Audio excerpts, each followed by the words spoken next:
Yes, hello. Hi. Hello, everyone, and good afternoon.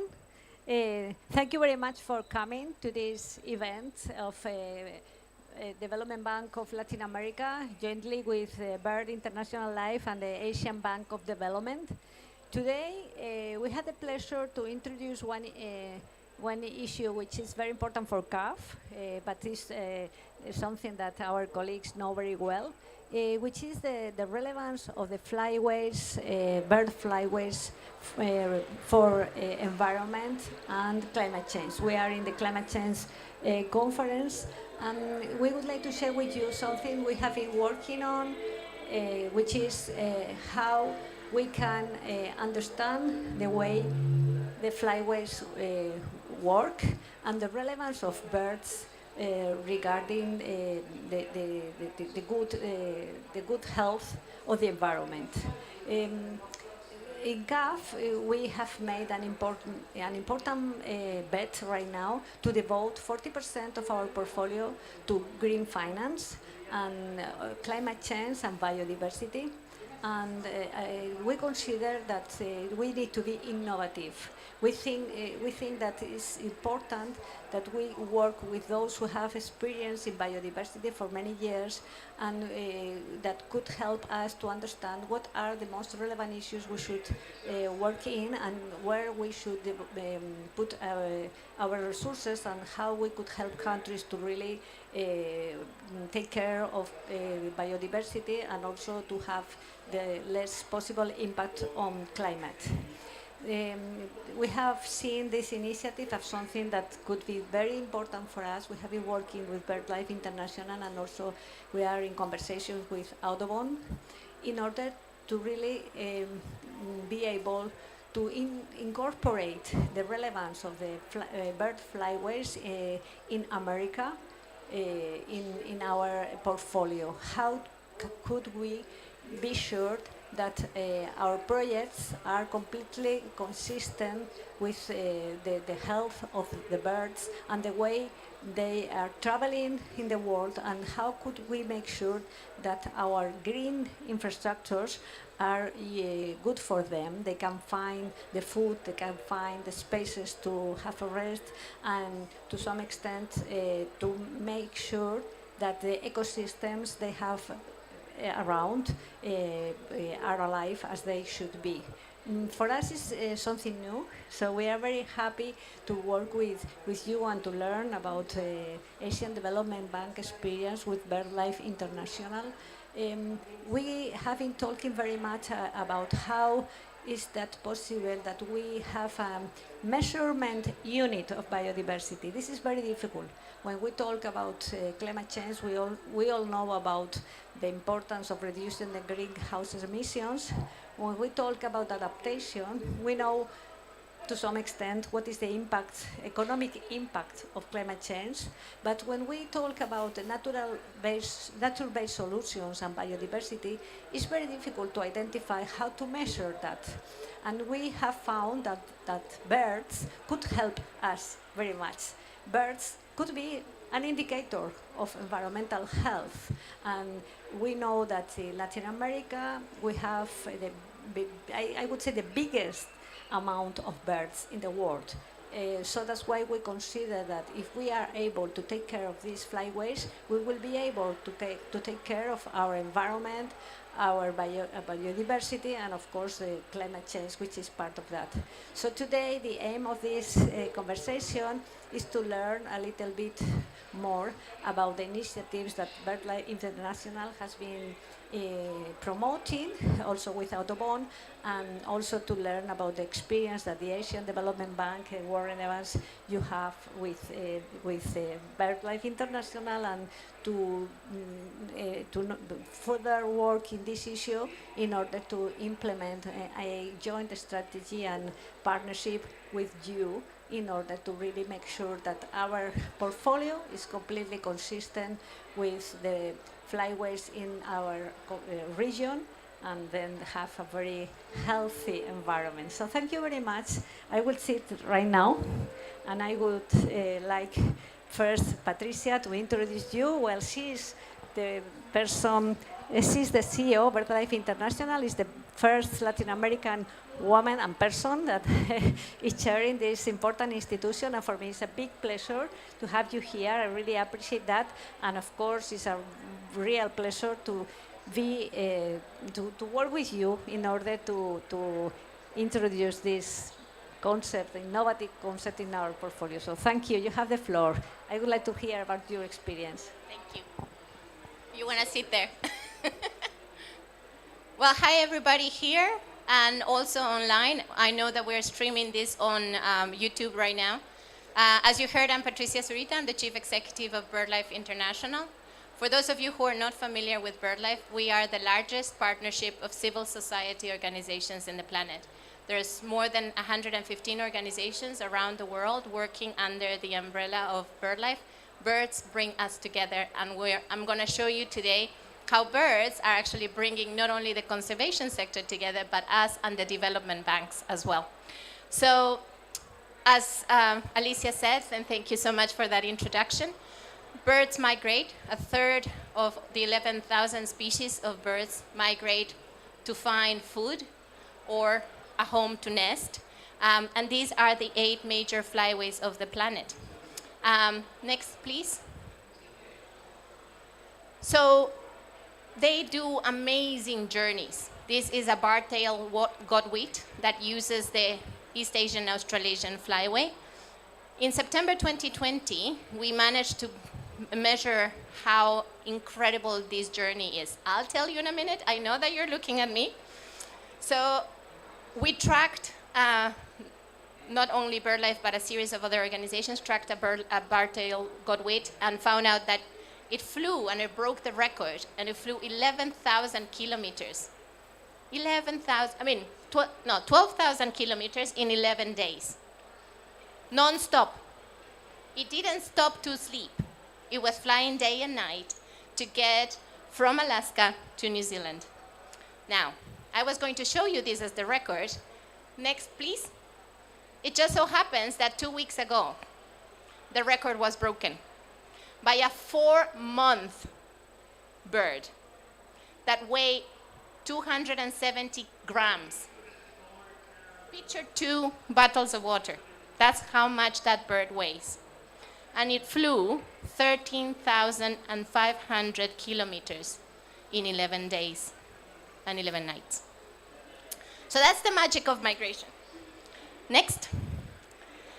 So these birds, when they are flying, they're encountering a series of different environments, whether it is wonderful, healthy wetlands or incredibly industrialized areas. And that's part of the problem. We're changing a lot their environment. And yes, of course, we have to invest in developing these sites because we need that development. But it has to be done in a way that can help us maintain them and maintain our health in the future. Next. So birds and people depend on healthy ecosystems, and we do need to do this together.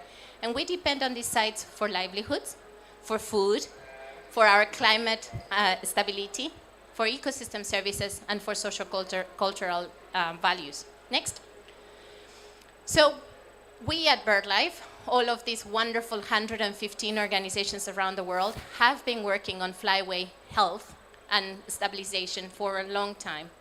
And our vision is to work on all the 8 major migratory paths, bringing together these sites to be protected, restored, and conserved and managed, but ensure that we are really mobilizing the right financing to make sure that we can make this happen. Work with local communities and indigenous people to make it happen, and ensure that we are monitoring the impact. So we started conversations. Next. About 3 years ago, Warren and I sat with the leadership of the bank, with the Asian Development Bank, and said, what about we create something regional for the East Asian Australasian Flyway? Next. So the East Asian Australasian Flyway connects Siberia and Alaska all the way down through New Zealand and Australia. It's the most threatened flyway of the planet. It's the most densely populated flyway of the planet, and it's the largest migratory corridor on the planet. Next. So you would ask, and you will ask Warren later, why would the ADB be interested in something like this? They're a development bank. Why would they be interested in the migration? So the wonderful thing that this project has is that it brings the region, it brings all of the interventions as a regional intervention. The bank has been looking for this. The bank has a very strong biodiversity and climate strategy, and it helps bring partners together, stakeholders together, ensuring that we are truly bringing biodiversity, development, and climate into the same agenda. Next. I know that that's a lot of words. So we developed this initiative 3 years ago, and we have been working on it over the last 18 months, developing a two-component initiative that will mobilize between $2 and $5 billion over the next 20 years. It's a blended finance initiative that will help us bring together development, nature, and climate along the flyway, conserving and restoring all these sites throughout the flyway. The first component is a lending component where we're going to look into sites that can receive loans from the bank and other bilateral donors to ensure that they can do development for adaptation and management of their protected areas, while we are developing a granting mechanism on the second component to reach out to civil society, local communities, and indigenous people.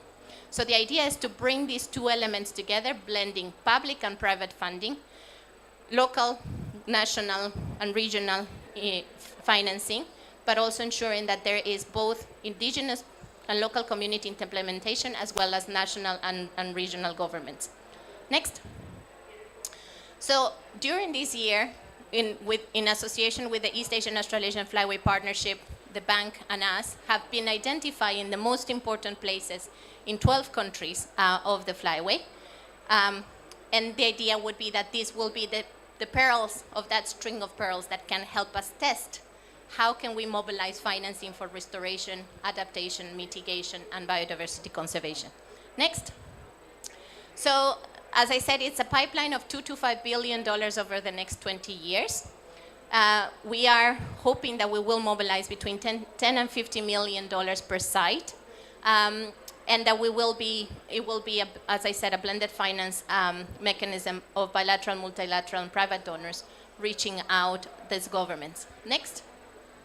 For the second component, the granting mechanism, we're hoping that we will have between $15 and $25 million per cycle in 5 cycles of 5 years or 4 years, ensuring that we are reaching out to local communities and civil society, in prioritizing OECMs and bridging really the gap between the public funding and the intervention of the local civil society and local communities. Next. So, what do we look forward to having? About 50 priority sites under better management that has favorable conservation status, so we can actually ensure that it is viable for the flyway, but that is ensuring that there's climate resilience, that we are sequestering and mitigating climate, that local livelihoods are empowered, and that we have better species as well as nomination on the World Heritage Site. Next. And we're starting to work on that right now. So we have the plan. Hopefully in 10 years, we will have the first phase of implementing the projects and then moving on into the second phase to reach out the 2050, the 50 sites. Next. So with all this great experience and this exciting initiative, we have started conversations with CAF, and we are so grateful for the interest that you guys have to look into replicating this initiative now in the Americas with the Audubon Society, with CAF, and Birdlife. So this is just a teaser, a soft launch.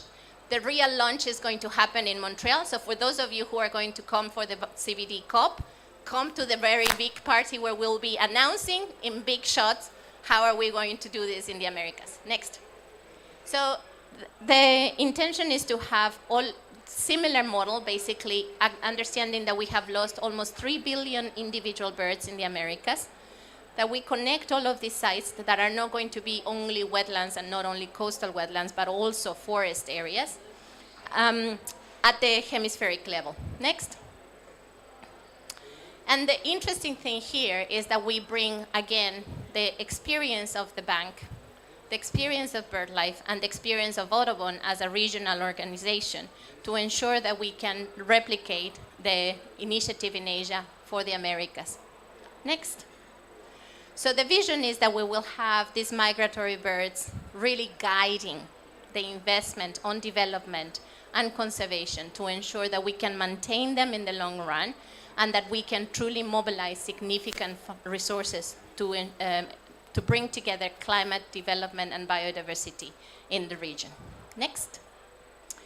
So we will have, similar to Asia, 3 types of projects: natural climate solutions for the landscapes to ensure that we are sequestering and mitigating climate, but also ensuring adaptation.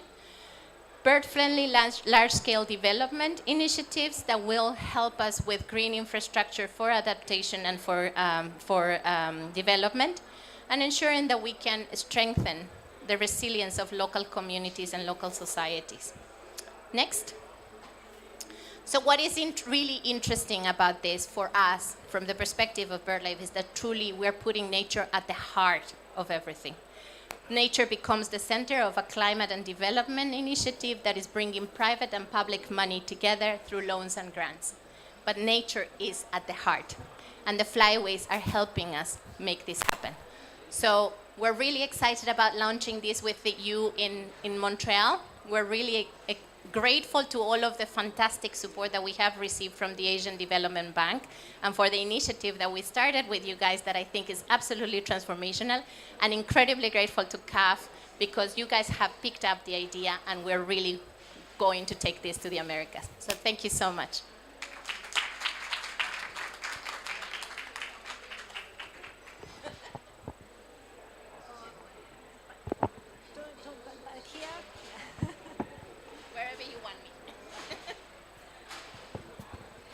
Thank you very much, Patricia. If we were convinced, we are now more convinced about the relevance of this initiative and the importance that we CAF join to that.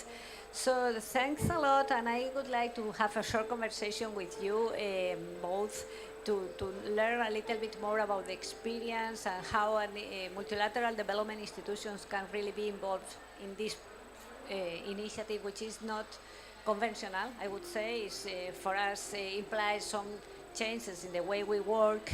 So first, if you allow me, I would like to introduce Warren to all the colleagues here. I think that many people know you here, but you have a very long experience both in multilateral development institutions, in climate change, and in different positions. To me, you are a kind of reference in my life. I met you many years ago, and I've been following you, and when I knew that Warren was in charge of this experience, I said, I go there. So Warren, thank you. I would like to learn a little bit more about Asian Development Bank commitment with biodiversity and climate change, and why you were involved in this initiative, and from your point of view, what is the interest for CAF to really be involved in something similar? What are the lessons learned? And explain a little bit more about this. Thank you. Thanks, Alicia. So I ought to say that we started off working together in the carbon markets, ended up on the Green Climate Fund working together, and now we're talking about birds. And the birds are a lot more interesting than the others. So ADB is like other multilateral development banks, does have a commitment to, from a long time, to biodiversity conservation, recognizing its importance as an element of sustainable development, that without biodiversity, without healthy ecosystems, we don't get the kinds of impacts from the typical support we provide for infrastructure, for social services, and so on. They just simply don't work if we don't have healthy ecosystems. So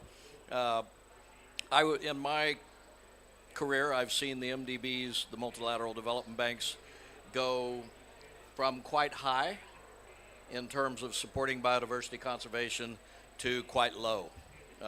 And it was very concerning to me. What's bringing us back is the climate change agenda.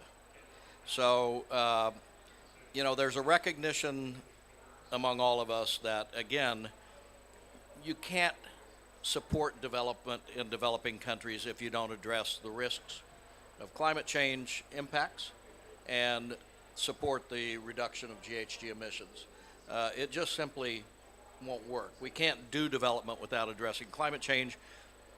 And a big part of the climate change agenda is increasingly focused on nature-based solutions to improve resilience of communities, businesses, and so on to climate impacts.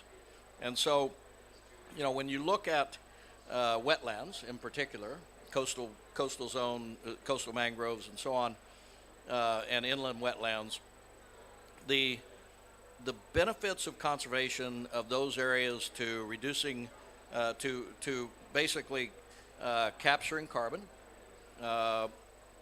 to increasing resilience to climate impacts of local communities, and to local economies, jobs, and so on, is a no-brainer. I mean, it just absolutely is essential for that.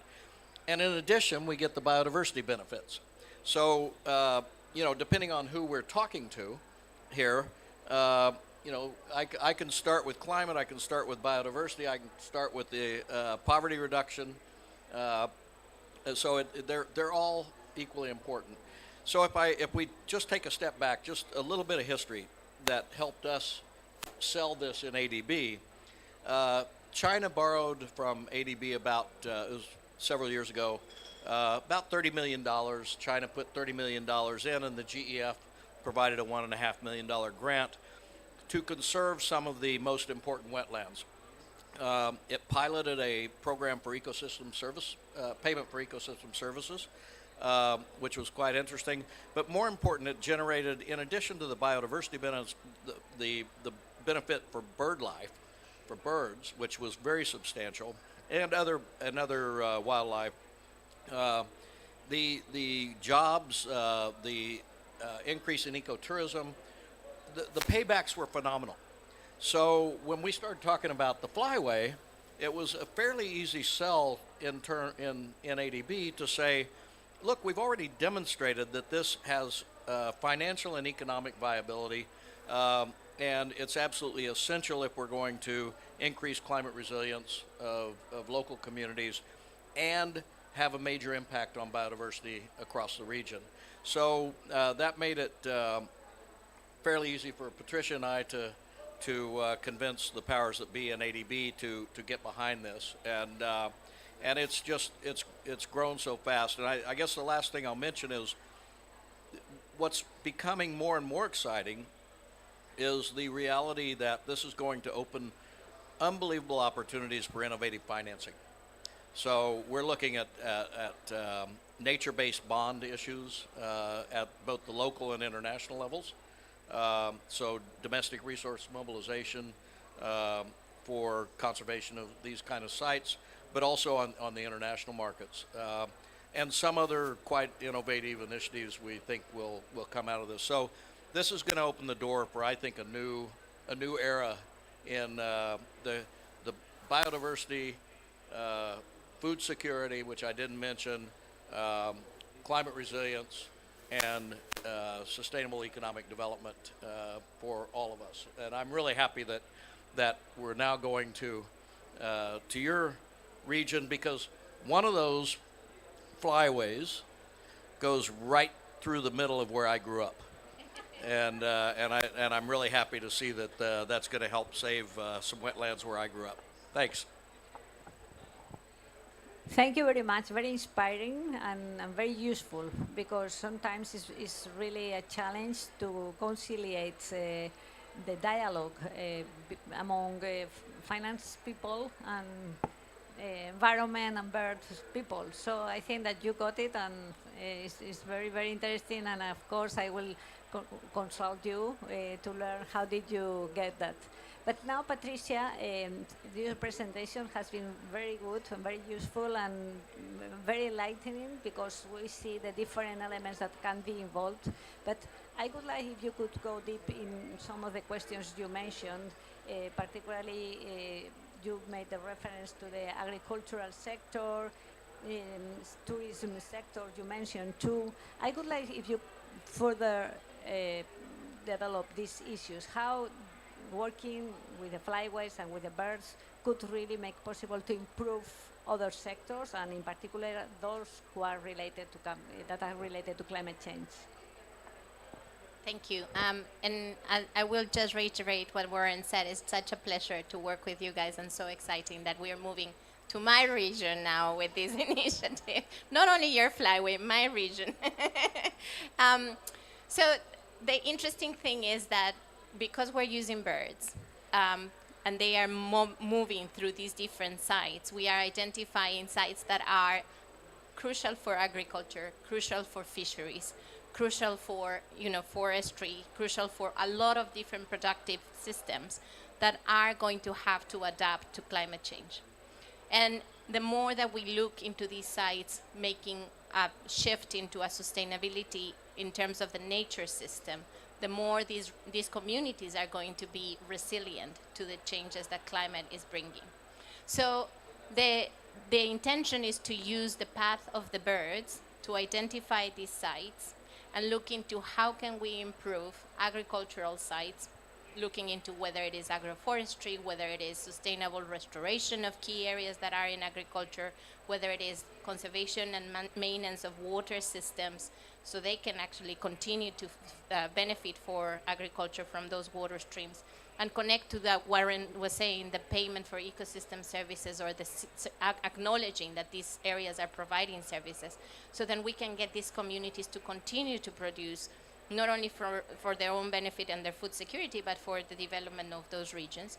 And while we're doing that, we're doing it in a way that we know is going to be easy to measure, that is getting into the right way, because birds are telling us. So Lucia may be able to show one of State of the World birds. Birdlife just published in September this year. Thank you. So for those of you who don't have it, we can give you a copy of that, and we can also give you the QR code so you can download it. But the State of the World Birds basically is a publication that Birdlife puts out every 4 years that uses birds as the indicator of the health of the planet. So by us working in these sites and identifying what populations of birds are present or not present, or are threatened by the activities, and working really in improving those practices that are going to be climate resilience, improving the development, but also helping biodiversity, and tracking the birds, we will be able to tell that the measures are the right ones. So it's not only about agriculture, it's about fisheries, it's about making sure that we're restoring the wetlands that are important, it's about water provision, and then, in the Andes, for example, where I come from, or where you live now, a lot of these areas are, with climate change, one of the biggest problems is going to be access to water. And how do we make sure that we are stabilizing those ecosystems that are capturing water, so we can actually provide those water systems, whether it is for agriculture or for populations. So looking into how can we implement interventions, biodiversity interventions that are going to maintain those services, is going to be a key part of the Flyway initiative. So it's looking into bringing that development, but ensuring it that, and using the birds as indicators, but ensuring that development interventions are going to help not only people, but also nature, and make us more resilient to climate change. So I think we've managed to get the real nugget of how to bring all of these agendas together, ensuring that we are, contributing to your development agenda, contributing to our nature agenda, and contributing to our common climate agenda. So I think it's going to work. No, but sure. But I would like perhaps to learn a little bit more about the challenges that one financial institution has to implement something like this.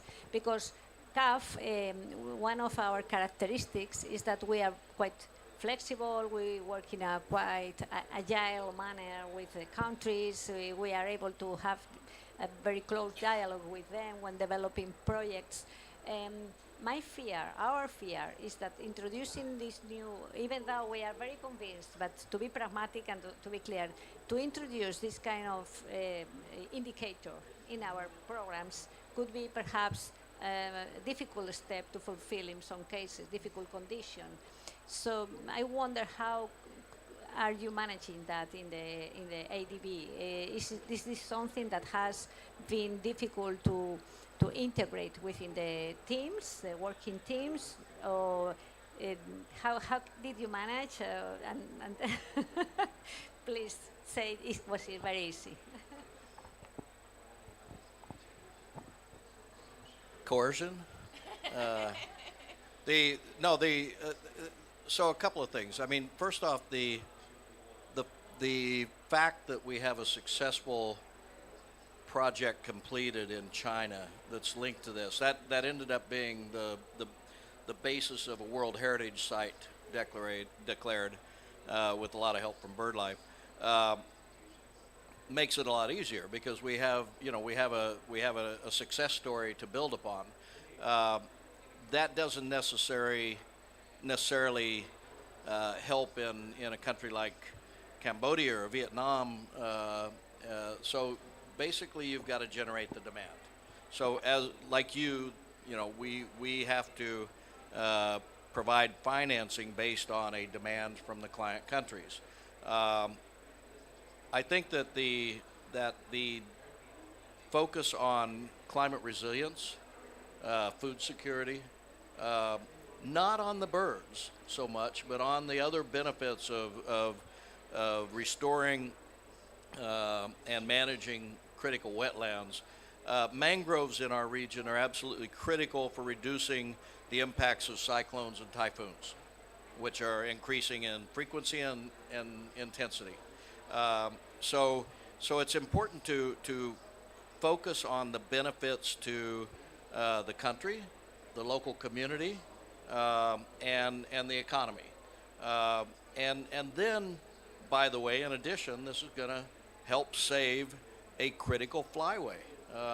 And so all of the countries are interested to do that. They all have national environment programs that are supportive of this, but their budgets are very low. Within ADB, we have decided to really focus on climate change as our priority. So we increased our climate commitment from $80 billion from 2019 to 2030 to $100 billion last year before Glasgow.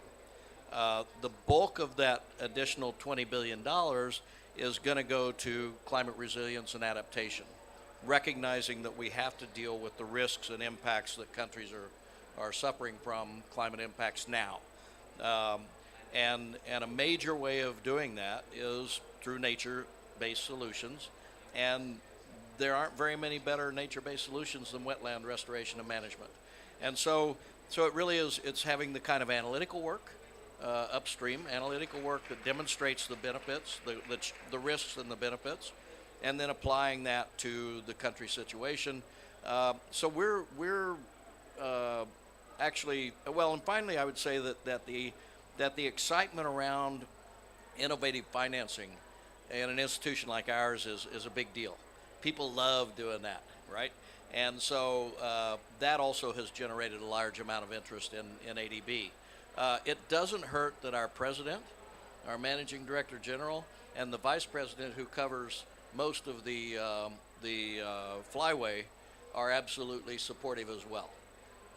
So all these things have come together very nicely. And it also doesn't hurt to have a partner like Patricia and Birdlife International that can come in and convince them to be supportive. So all those things came together. Thank you very much. We are looking forward to presenting our initiative in the COP15. Thank you very much for the teaser. But I have a question, and I think that we are running out of time for you. Patricia, to what extent do you consider that Latin America, but Latin America in our case similar or different to Asia? What are the lessons that you consider we should really take advantage of, or what are the lessons or what are the experiences that perhaps are not suitable for our region? And with that, I would just then close. Thank you. Thank you. No, so I think one of the things that we're learning from the experience in Asia is really the structuring of how do we bring together climate development and nature. Also, the Asian experience is going to be a lot about wetlands and coastal wetlands. So, and for the Americas, that applies only for 2 of the 3 flyways, really. So we will be able to replicate that. What is going to be absolutely new and innovative in the case of the Americas is the central flyway that is more related to forest lands, to agricultural sites, to places that are not necessarily wetlands, and looking into those nuggets of how to replicate the easiness of the wetlands into sites that are a little more complicated. But I think we have the advantage in the Americas versus Asia that we have a lot more information about the sites. We have the business plans for the flyways that existed before we started this initiative, and also an extraordinary partner with Audubon and you guys pushing this forward together. So I think we're learning a lot from the experience from Asia, but we're also innovating with you guys, which is really exciting. So yeah, we're excited for Montreal. So for those of you who are coming, come and join the party. We will be celebrating very high in Montreal when we launch this officially. Thank you very much. I think that we still could follow a little bit, and I would like to know if there are questions coming from our public here. I know I have some friends for many years. I would like to listen to you. What do you think? What do you questions?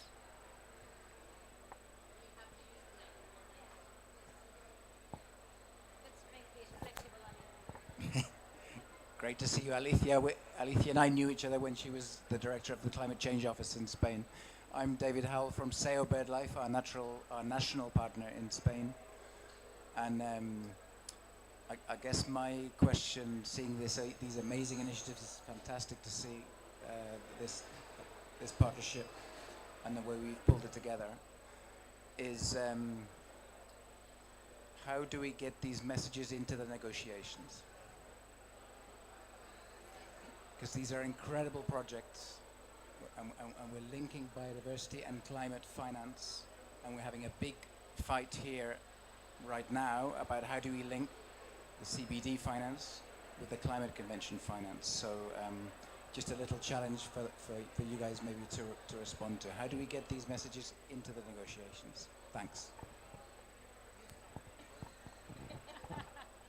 I'll tell you, I think the last year at Glasgow, I was thrilled to be invited to a Ramsar event to talk about the flyway.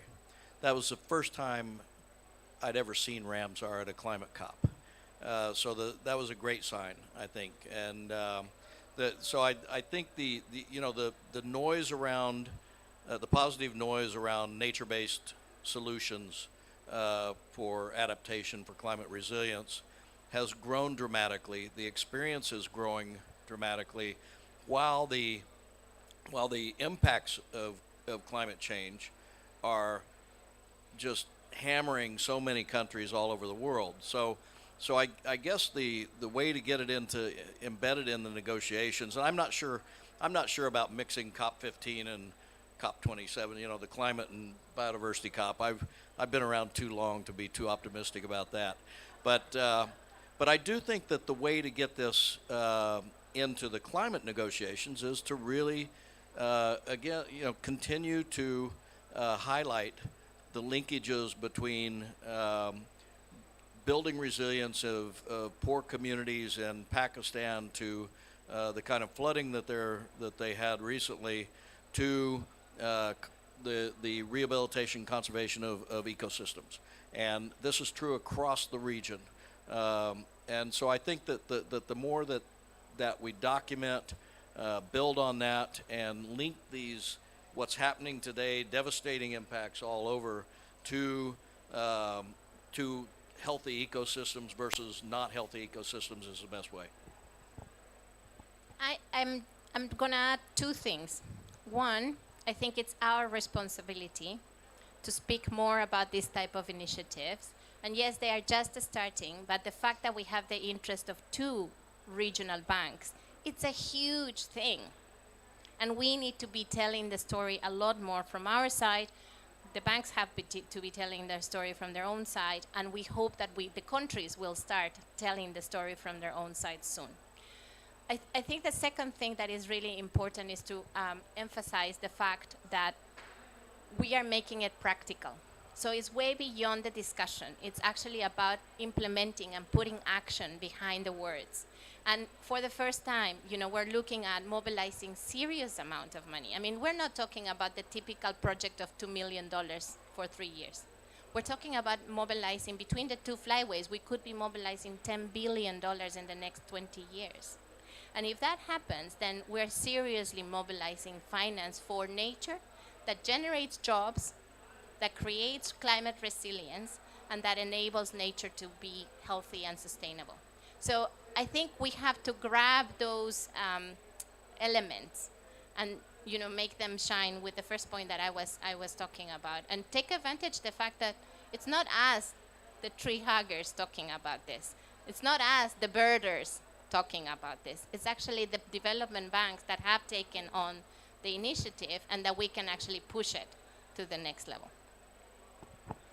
Thank you very much. The question was very good, and because I was part of the negotiations and now I'm part of the blue zone, I always wonder, how can we make possible that the conversation and the discussions here go there, and I think the most important thing is that now we are together and there is a lot of exchange of information, but I think that we are improving in the way to make climate change and biodiversity closer. I'm not so pessimistic, and I think that we will see perhaps the COPs mixed, at least back to back, because it's true that we are talking about the same things. Perhaps the division when it was created in Rio conference so many years ago, 30 years ago, I guess, we all celebrated that there were convention in biodiversity, convention in climate change, even the certification, the ozone, and now we see that everything is coming together, and perhaps birds prove that, and the ecosystemic approach also makes that possible. I think that this back and forward discussion perhaps they will be mutually reinforcing, and I think that to be involved as a development bank in this and talking with the countries, we have very close conversations with the members of CAF, and if they really understand that this is good for them, good for population, I'm sure they will introduce that in the conversation. In fact, this is also happening. This is already happening, but it's still a long way to do. I don't know if there are many additional questions. Otherwise, I would thank you very much for coming here. We will be in Montreal in maybe 2-3 weeks. And we really are very excited with the initiative, and of course you are very much invited to join the presentation in Montreal, and thank you very much. We really believe that this will be a change of paradigm to some extent in the way institutions like CAF are working, and thanks a lot, and thank you to you all for coming here this afternoon. Thank you. Bye-bye.